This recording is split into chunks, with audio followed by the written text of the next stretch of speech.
আজকের গল্প মানস রায়ের লেখা কাবু হলেন যুবরাজ। মহারাজ দেহ রাখলেন, মাত্র 70 বছর বয়সে সংবরণ করলেন তিনি। বাঁচার বড় শখ ছিল তার। যুবক হয়ে চোখ বোজার আগে পর্যন্ত বাঁচতে চেয়েছিলেন তিনি। এর জন্য কী না করেছিলেন মহারাজ। বিদূষকের কথা শুনে বহুদিনের পুরনো ধন্বন্তরী বৃদ্ধ বৈদ্যকে কারাগারে পুরে দিয়েছিলেন। নিজে বেরিয়েছিলেন যুবক বৈদ্যের খোঁজে। বিদূষকই বুঝিয়েছিল যুবক হতে গেলে যুবক বৈদ্যের দাওয়াই সেবন করা চাই। কিন্তু ছোকরা বৈদ্যটা করল কি, হাঁচড় পাঁচড় করে এমন সব দাওয়াই দিল যে ঔষধ সেবন শুরুর দিন তিনেকের মধ্যে মহারাজ হাসতে শুরু করে দিলেন। অথচ শরীর যেমনকার তেমনই রইল, বরং আরও খারাপ হতে লাগলো। রানীমার চোখে এসব এড়ায়নি। তিনি ছোকরা বৈদ্যটাকে ডেকে জিজ্ঞেসও করেছিলেন, হচ্ছেটা কি? ছোকরা বৈদ্য অম্লান বদনে বলেছিল, হাসলে বয়স কমে, তাই হাসির দাওয়াই দিয়েছি। মহারাজ হাসবেন, সর্বক্ষণই হাসবেন, হাসতে হাসতে বয়স কমবে। রানীমা ছোকরা বৈদ্যটাকে দু চোখে দেখতে পারেন না। যেমন ঘেড়ঘেড়ে গলা, তেমনই উদ্ধত স্বভাব। বড়দের সম্মান দিয়ে কথা বলতে জানে না। ছোকরা বৈদ্যর সবজান্তা উত্তর শুনে রানীমা তাই চটে গিয়েছিলেন। কিন্তু শরীরের কি হবে? শরীরটা তো দিনকে দিন ঝিমিয়ে পড়ছে। ছোকরা বৈদ্য গলা তুলে বলেছিল, শরীর ঝিমিয়ে যেতে পারে না, আমার ওষুধ অব্যর্থ। গ্যারেন্টি দিয়ে বয়স কমাই। 10 দিন ওষুধ সেবনে 10 বছর বয়স কমে। 10 দিন যায়নি, মহারাজ চোখ বুজলেন। বিদূষক বলল, আহা, মহারাজ চোখ বুজে শুয়ে আছেন, দেখে মনে হচ্ছে যেন 20 বছরের তাজা যুবক ঘুমিয়ে আছে পালঙ্কে। ছোকরা বৈদ্য ঘেড়ঘেড়ে গলায় দাড়িতে হাত বুলোতে বুলোতে বলল, বলেছিলুম না, আমার দাওয়াই কখনো ব্যর্থ হয় না। এক ঝটকায় মহারাজের 50টা বছর বয়স কমিয়ে দিয়েছিলুম। দাওয়াই একটু কড়ার দিকে ছিল কি না, মহারাজ ধকলটা নিতে পারলেন না।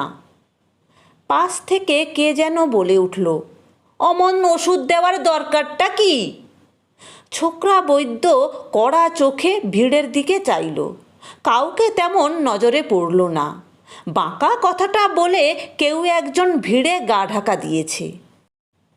বিদূষক আর ছোকরা বৈদ্যের এসব কচকচানি ভালো লাগছিল না রানীমার। দু চোখের জল কোনো রকমে সামলে মন্ত্রীমশাইকে তিনি নির্দেশ দিলেন, এদের চলে যেতে বলুন, ভিড় হটান ও যুবরাজকে খবর দিন। যুবরাজ তখন দেশের উত্তরাখণ্ডে মেঘের দেশে বিশ্রামরত। সবে তিনি দুধসাগরে স্নান সেরে এসে মধ্যাহ্ন ভোজন শেষ করে পালঙ্কে লম্বা হয়েছেন। পাশে যুবরানী বসে পদসেবা করছেন। এমন সময় দূত এসে খবর দিল মহারাজের দেহান্ত হয়েছে। খবরটা শুনে যুবরাজের চোখ ছলছল করে উঠেছিল। যুবরানী বললেন, কাঁদলে চলবে না, তুমি এখন থেকে দেশের মহারাজা, শক্ত হতে হবে। যুবরাজের চোয়াল শক্ত হলো, মুখ গম্ভীর, চোখের জল উধাও হলো। যুবরানী বললেন, অত শক্ত নয়, মুখে একটু হাসি ভাব থাকবে, রাজার গায়ে শোক দুঃখের আঁচ থাকবে না। যুবরাজ হাসলেন, বললেন, দেখো তো মহারানী, এবার মানাচ্ছে কি না, প্রজারা মানবে তো? যুবরাজ যুবরানীর খুব ন্যাওটা। ছেলেবেলায় তিনি ন্যাওটা ছিলেন মায়ের, বড় হয়ে স্ত্রীর। দূত বলল, এক্ষুনি আমাদের রাজধানীতে ফিরতে হবে যুবরাজ। যুবরাজ ধমকে উঠলেন, যুবরাজ কি বলছো? বলো মহারাজ। বাবা গত, দেশের মহারাজ তো এখন আমি। কি তাই না যুবরানী? যুবরানী বললেন, যুবরানী নয়, মহারানী। যুবরাজ আহ্লাদে আটখান হয়ে অভিবাদন জানিয়ে বললেন, প্রণাম মহারানী, আমার কসুর মাপ করবেন। ভাবগতিক খারাপ দেখে দ্রুত অভিবাদন জানালো সঙ্গে সঙ্গে। বলল, মাপ করবেন মহারাজ, এ বান্দার অপরাধ নেবেন না। যুবরাজ খুশি হয়ে একগাল হেসে নিজের গলা থেকে মুক্তোর মালা খুলে দূতকে দিয়ে দিলেন। ধূর্ত দূত সঙ্গে সঙ্গে সাষ্টাঙ্গে মাটিতে শুয়ে পড়ে যুবরাজের পা ধরে বলল, মহারাজের জয় হোক। রাজ সিংহাসনে বসে রাজমুকুট পরার আশায় যতটা খুশি হয়েছিলেন, রাজধানীতে ফিরে এসে ঠিক ততটাই চটেছেন যুবরাজ রাজপুরোহিতদের উপর। রাজপুরোহিত বলেছিল, মহারাজের শেষকৃত্যের 24 ঘন্টার মধ্যে অভিষেকের সময় প্রশস্ত, অথচ সেই সময় আরও প্রশস্ত হয়ে 72 ঘন্টায় ঠেকেছে। গজগজ করেন যুবরাজ, 72-এ বুড়োগুলো এই রকমই, কম দেখে কম বোঝে, সব কিছু তাদের কম কম ঢিলে ঢালা। এই বুড়োগুলোকে তাড়াতে হবে, বুড়োগুলোকে দিয়ে কিচ্ছু হয় না। রানীমা তাঁর ঘরেই ছিলেন, ছেলেকে গজগজ করে ঢুকতে দেখলেন। বুক তাঁর কেঁপে উঠল। ছেলেকেও কি তাহলে তাঁর স্বামীর রোগে পেয়ে বসল? বয়স্ক অভিজ্ঞ লোকগুলোকে এরকমই বুড়ো বুড়ো করে কারাগারে ভরেছিলেন তাঁর স্বামী। কোথা থেকে জুটিয়ে এনেছিলেন এক ছোকরা বৈদ্যকে। ছোকরাটা শেষে স্বামীর ভবলীলা সাঙ্গ করিয়ে ছাড়ল। রুষ্ট হলেন রানীমা, গলাটা খানিক তুলে বললেন, আমিও তো বুড়ো হয়েছি বাবা, তাহলে আমাকেও তাড়িয়ে দে। যুবরাজ আকাশ থেকে পড়লেন, খানিক বা লজ্জিতও হলেন। বললেন, কি বলছো মা, তুমি আর ওই বুড়ো পুরুত এক হলো? রানীমা নরম গলায় বললেন, তোর বাবার আমলের লোক, এক কথায় তাড়িয়ে দিস না। যুবরাজের গলা তবু অসহিষ্ণু। যে পুরুত পাঁজি দেখতে পারে না, সে কীরকম পুরুত? রানীমা বড় ছেলের পিঠে হাত বুলিয়ে বোঝান, পাঁজিতে দিনক্ষণ যা লেখা আছে তাই তো মানতে হবে বাবা। থাকতে না পেরে যুবরাজ মায়ের কাছে অকপটে মনের কথা বলেই ফেললেন, মা, আমার আর ধৈর্য ধরছে না, কখন সিংহাসনে বসবো বলো তো? রানীমা এক পলক তাঁর ছেলের দিকে তাকালেন, একটা মৃদু দীর্ঘশ্বাস ফেললেন। এই ছেলে হবে দেশের রাজা, দেশ চালাবে, কিন্তু উপায় নেই। নিয়মে বড় ছেলেই মহারাজ হয়, নিয়ম মানতেই হবে। মুখে কষ্ট করে হাসি ফোটালেন রানীমা। বললেন, বসবি বসবি, তোর জন্যই তো ওই সিংহাসন, আর তো কয়েক ঘন্টা, একটু সবুর কর বাবা। আনন্দে আত্মহারা যুবরাজ সঙ্গে সঙ্গে বলে উঠলেন, বলছো মা? রানীমা বড় ছেলেকে আশ্বস্ত করে বললেন, মহারাজের পর যুবরাজই তো সিংহাসন পায়, তুইও পাবি। যুবরাজের মুখে হাসি ছড়িয়ে পড়ল। রানীমার কথায় খুব খুশি হয়েছেন যুবরাজ। হঠাৎ জিজ্ঞেস করলেন, আচ্ছা মা, আমায় মহারাজের চেহারায় মানাবে? রানীমা আপাদমস্তক যুবরাজকে দেখলেন। মহারাজের নকল পোশাকে সেজেছে তাঁর বড় ছেলে, মাথায় নকল রাজমুকুট, মুখে আকণ্ঠ হাসি। রানীমা হাসি চাপলেন, বললেন, পরশু বিকেলে অভিষেকের অনুষ্ঠান, এখনও পুরো 2 দিন বাকি। ঘরের মধ্যে মহারাজের পোশাক ও মুকুট পরে আছিস কেন? যুবরাজ বললেন, ও বলল এখন থেকে পোশাক ও মুকুট পরে হাঁটাচলা করতে, ঘরে অভ্যাস হয়ে গেলে রাজসভায় অসুবিধে হবে না। রানীমা একটু থমকালেন, পরে নিজেকে সামলে নিয়ে বললেন, ঠিক আছে ঠিক আছে, তবে অত হাসিস না। বাধ্য ছেলের মতো যুবরাজ বললেন, কিন্তু ও যে বলল গোমড়া মুখে থাকলে চলবে না, হাসি হাসি মুখ করতে হবে। মুখের কথা কেড়ে নিয়ে রানীমা বললেন, হ্যাঁ, গোমরা মুখে কেন থাকবি? একটা আলতো হাসির ভাব থাকবে মুখে। প্রজাদের কাছে একটা প্রসন্ন মুখ ভেসে উঠবে। কিন্তু তা বলে কলকলে হাসির নয়, প্রজারা মানবে না। দেওয়ালে টাঙানো আছে মহারাজের যৌবনের ছবি, দেখে নে। যুবরাজ ছবির কাছে গেলেন, ভালো করে দেখলেন। তারপর ঘুরে হাসি ঠিক করে মাকে জিজ্ঞেস করলেন, দেখো তো এবার ঠিক হয়েছে কি না? রানীমা মাথা নাড়লেন, বললেন, মনে থাকে যেন, রাজা হচ্ছে প্রজাদের কাছে ঈশ্বর, কোমল আবার কঠোরও। হাসি দেখে প্রজারা কখনো যেন মনে না করে রাজা তাদের দুর্বল। রাজা দুর্বল ব্যক্তিত্বহীন একবার রটে গেলে প্রতিবেশী রাজারাও আক্রমণ হানতে পারে। রাজ্য রক্ষা করা তখন মুশকিল হয়ে পড়বে, বুঝেছিস? যুবরাজ হাসলেন, বললেন, বুঝেছি, একেবারে জলের মতো। রানীমা ধমকে উঠলেন, আবার হাসছিস? যুবরাজ হাসি সামলাতে ব্যস্ত হয়ে পড়লেন। একটু সময় লাগলো তাঁর।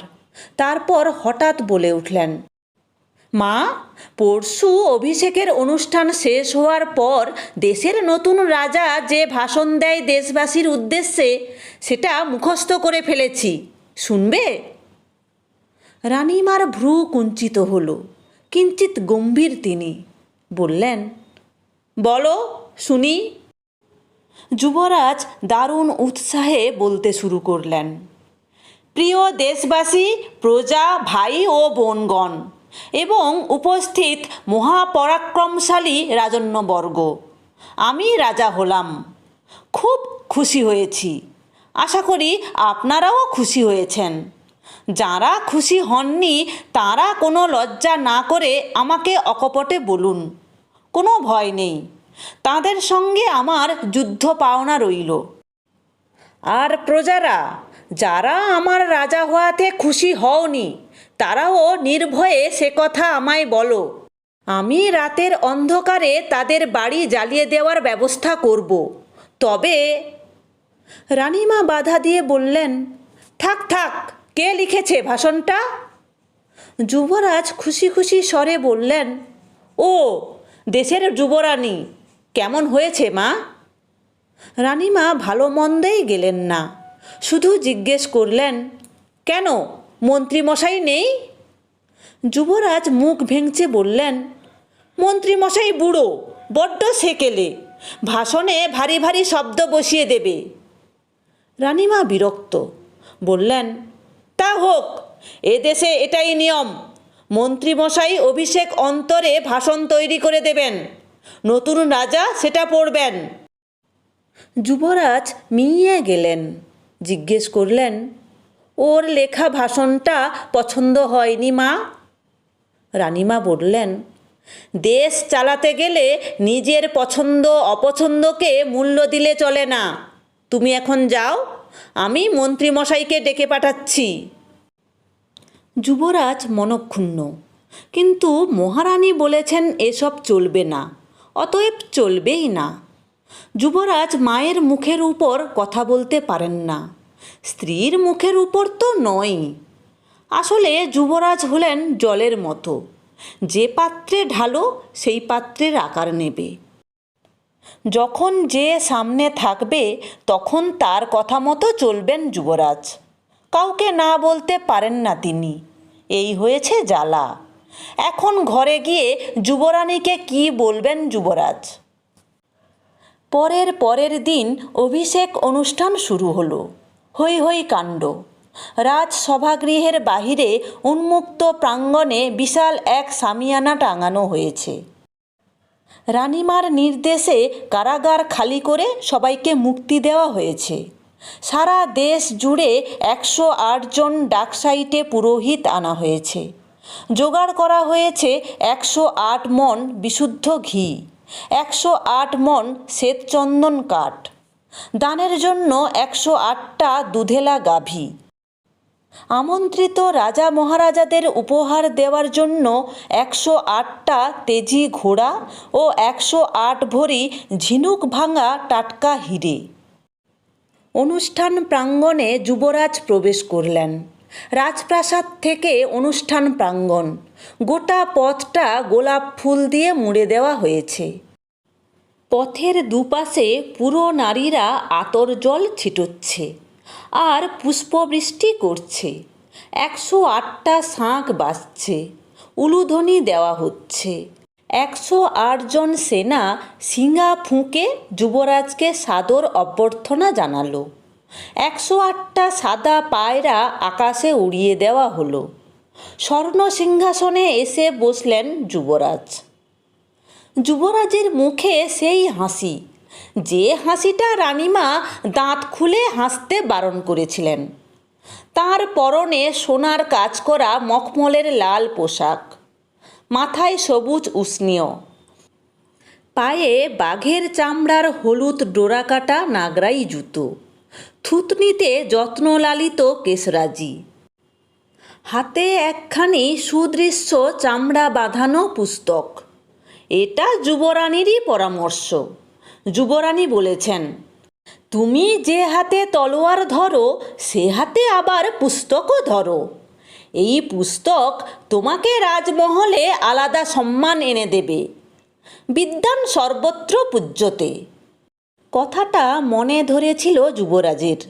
তিনি তাই অভিষেক অনুষ্ঠানে একখানি পুস্তক সঙ্গে করে এনেছেন। যজ্ঞকুণ্ডে ঘৃতাহুতি পড়ল। পোড়া ঘিয়ের ধোঁয়া পাক খেয়ে আকাশে উড়ে যেতে থাকল। রাজপুরোহিতের নেতৃত্বে 108 জন পুরোহিত দেবনাগরীর স্তোত্র গম্ভীর গলায় পাঠ করতে শুরু করলেন।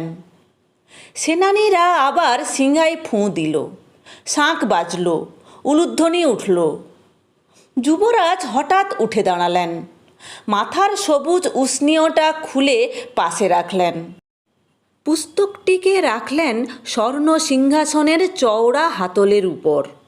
সবাই দেখতে পারে পুস্তকটি। তারপর সোনার রেকাবিতে রাখা মণিমাণিক্য খচিত রাজমুকুটটি ঝপ করে মাথায় পরে নিলেন। পাশে ছিলেন মন্ত্রীমশাই। হাঁ হাঁ করে উঠলেন। বললেন, করছেন কি যুবরাজ? এখনো যে অনেক কাজ বাকি। আরক্ত চোখে তাকালেন যুবরাজ। বললেন, যুবরাজ বলছো কি মন্ত্রী? বলো মহারাজ, আজ থেকে তো আমিই যুবরাজ নাকি? বৃদ্ধ মন্ত্রী দুঃখ পেলেন। যুবরাজের বাবার আমলের লোক তিনি। যুবরাজকে জন্মাতে দেখলেন, আর সেই ছেলে রাজা হয়ে বসতে না বসতেই তাঁকে অপমান করল, তুমি বলে সম্বোধন করল। স্বয়ং রানীমাও যা করেন না।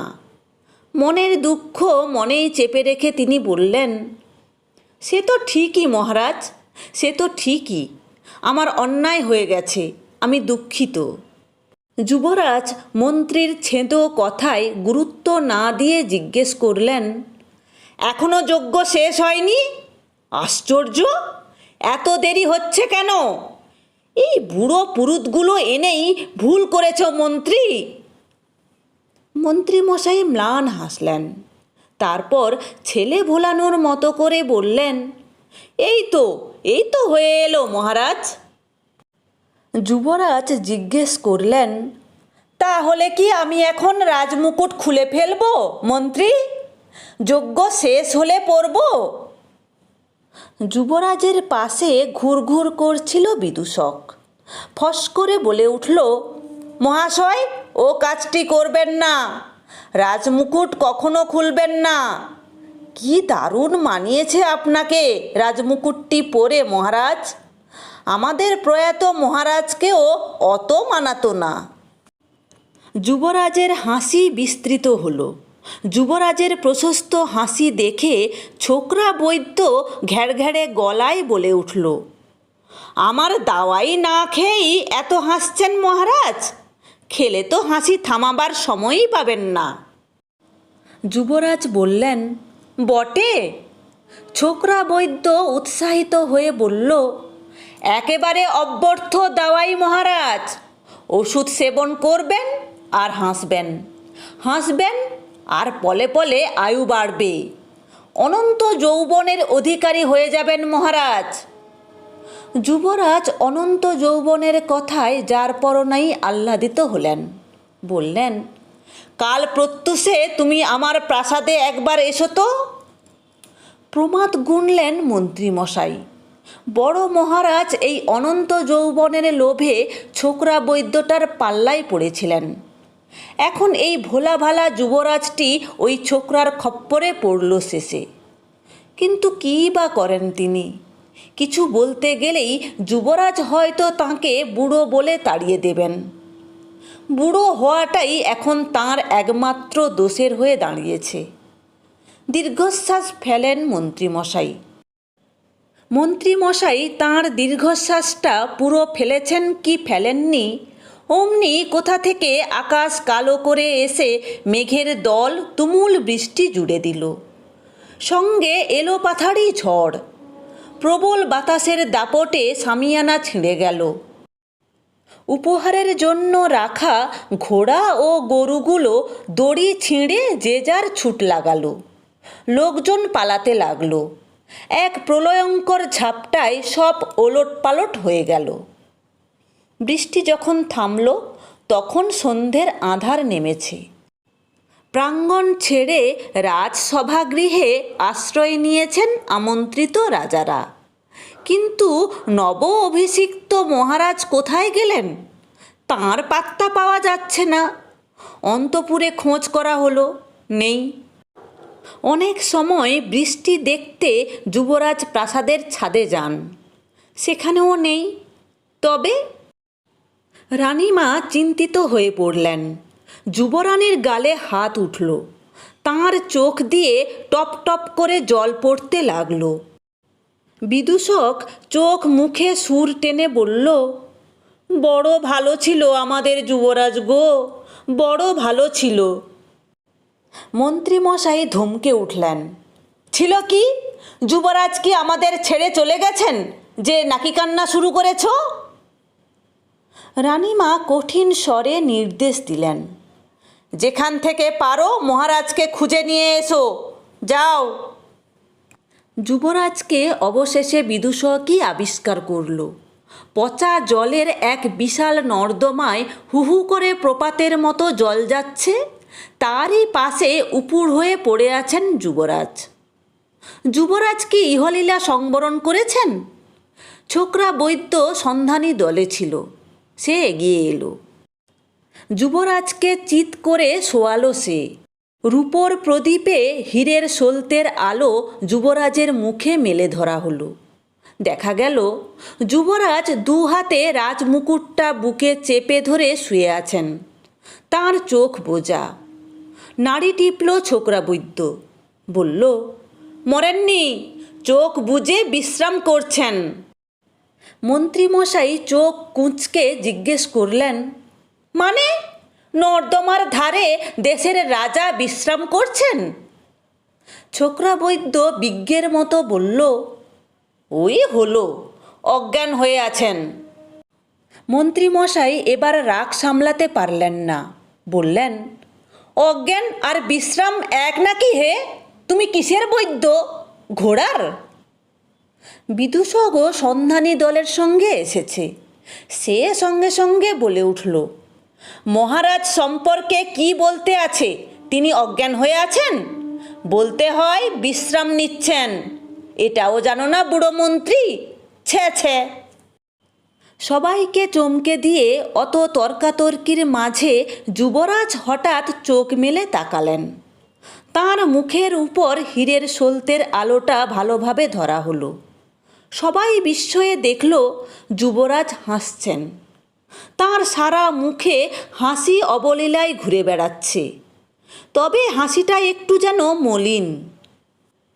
যুবরাজ রাজমুকুটটা দু হাতে বুকে চেপে ধরেই নর্দমার ধারে শুয়ে শুয়ে তারিফ করলেন বৈদ্য ও বিদূষকের। বললেন, তোমরা সত্যিই বুদ্ধিমান ও বিবেচক। সত্যিই তো, দেশের রাজা অজ্ঞান মানে দেশ ও দেশবাসী অজ্ঞান। রাজা কোনো কারণে অজ্ঞান হলেও বলতে হবে তিনি বিশ্রাম নিচ্ছেন। তোমাদের পেয়ে আমি গর্বিত। জয় হোক নবীনের। বৈদ্য ও বিদূষক উৎসাহিত হয়ে চেঁচিয়ে উঠল, জয় হোক মহারাজের, জয় হোক চিরনবীনের। মন্ত্রীমশাই কটমট করে বৈদ্য ও বিদূষকের দিকে তাকালেন। তারা মন্ত্রীমশাইকে পাত্তা দিল না। যুবরাজকে ধরাধরি করে রাজপ্রাসাদে আনা হলো। তাঁর অবস্থা দেখে রানীমা কেঁদে উঠলেন। ডুকরে উঠলেন যুবরানী। যুবরাজ তখন তাঁদের নিজের নিখোঁজ হওয়ার কাহিনী বললেন কি করে ঝড়ের ঘূর্ণাবর্তে পড়ে গিয়েছিলেন তিনি, রাজমুকুটটা কি করে ঝড়ে পাক খেয়ে উড়ে যাচ্ছিল, তিনি রাজমুকুটটাকে কি করে ঝাঁপিয়ে রক্ষা করেছিলেন, ইত্যাদি ইত্যাদি। মন্ত্রীমশাই বললেন, ওই ঘোর ঝড়ের অন্ধকারে আমরা ছিটকে পড়েছিলাম। মহারাজের যে এত কাণ্ড ঘটে গেছে আমরা তা টেরই পাইনি। রানীমা চোখ মুছতে মুছতে বললেন, কেন রাজমুকুটটার পেছনে ছুটলি বাবা? আবার না হয় একটা বানিয়ে দেওয়া যেত। যুবরাজ বললেন, না মা, রাজমুকুট একবার হারিয়ে গেলে আর পেতাম না, আমার সিংহাসনে বসাও আর হতো না। বিদূষক বলে উঠল, আহা, কি অসাধারণ বুদ্ধি আমাদের মহারাজের, কি অসাধারণ তেজ! এমন বুদ্ধিমান বীর যুবরাজকেই মহারাজ হওয়া মানায়। রানীমা ধমকে উঠলেন, আপনারা সব যান, ডাকলে আসবেন, এখন মহারাজের চিকিৎসা হবে। ছোকরা বৈদ্য ঘেড় ঘেড়ে গলায় বলে উঠল, চিকিৎসাটা আমি ভালো বুঝি, আমার উপর মহারাজের চিকিৎসার ভার ছেড়ে দিন রানীমা। স্বামীর সদ্য প্রয়াণের দগদগে ক্ষতটা এখনও শুকায়নি রানীমার। ছোকরা বৈদ্যর কথায় তিনি বেশ অসন্তুষ্ট হলেন। বললেন, না, আপনাকে লাগবে না, আমাদের পুরনো রাজবৈদ্যই চিকিৎসা করবে। যুবরাজ কিন্তু গোঁ ধরে বসে রইলেন। বললেন, না মা, বুড়ো বৈদ্য আধুনিক চিকিৎসার কিচ্ছু জানে না। এই তরুণটি অসাধারণ, কি দারুণ কথা বলতে পারে। রানীমা বললেন, যে বেশি কথা বলে সে কাজে ভালো নয় বাবা, শূন্য কলসি বাজে বেশি। যুবরাজের তবু সেই এক কথা, না মা, আমি কোনো বৃদ্ধের কাছে চিকিৎসা করাবো না। রানীমা দীর্ঘশ্বাস ফেললেন। কি আর করবেন তিনি? তাঁর স্বামী যুবক যুবক করে মারা গেলেন। এখন বড়টিকেও সেই তরুণ রোগেই পেয়েছে। সবাই ভালো থাকবে, সুস্থ থাকবে। এরকম আরও মজার মজার গল্প শুনতে হলে চ্যানেলটি সাবস্ক্রাইব করে রাখবে। ভালো লাগলে লাইক, কমেন্ট এবং শেয়ার করো। ধন্যবাদ।